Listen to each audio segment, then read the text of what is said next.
Good morning traders. 22 of April 2025 देखते हैं हमारे पास आज क्या ट्रेडिंग अपॉर्चुनिटीज़ हैं। Gold market is ruthless right now. Gold market किसी को भी नहीं बख्श रही। ऑल टाइम हाई बन रहे हैं हमारे पास 3300, 3400 और अब लगता है 3500 भी जाएगा। 3406 हमारे पास एक सपोर्ट का एरिया बना और हम वेट कर रहे थे कि अगर मार्केट यहाँ पे होल्ड करती है तो will be going into the buy trade and this is the area where we got the buying confirmation। 3470 ये वो एरिया, अगर मार्केट इससे नीचे होल्ड करती है तो that could be a buying opportunity अगर इसको इन एरियाज में सपोर्ट मिल जाती है।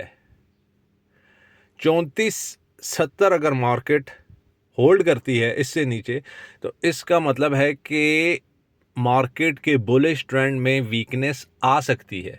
वो वीकनेस मार्केट को रिवर्स भी कर सकती है और एक और बाइंग अपॉर्चुनिटी भी दे सकती है। वो हमें ऑन स्पॉट देखना पड़ेगा।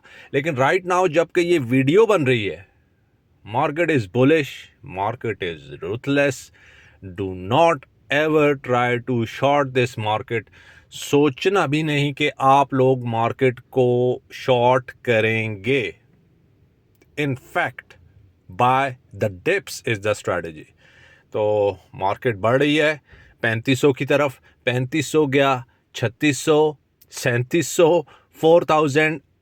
अभी जबकि वीडियो बन रही है मार्केट में रिवर्सल का कोई भी चांस मौजूद नहीं है। यूरोपियन मार्केट, यूएस मार्केट में देखते हैं कि मार्केट कैसे बिहेव करती है। तो बड़ी इंटरेस्टिंग सिचुएशन है। बड़ा मज़ा आ रहा है गोल्ड मार्केट को ट्रेड करते हुए और देखते हैं कि आगे हमें क्या ट्रेडिंग अपॉर्चुनिटीज़ मिलती हैं। Stay managed and disciplined and good luck with your trades. Bye.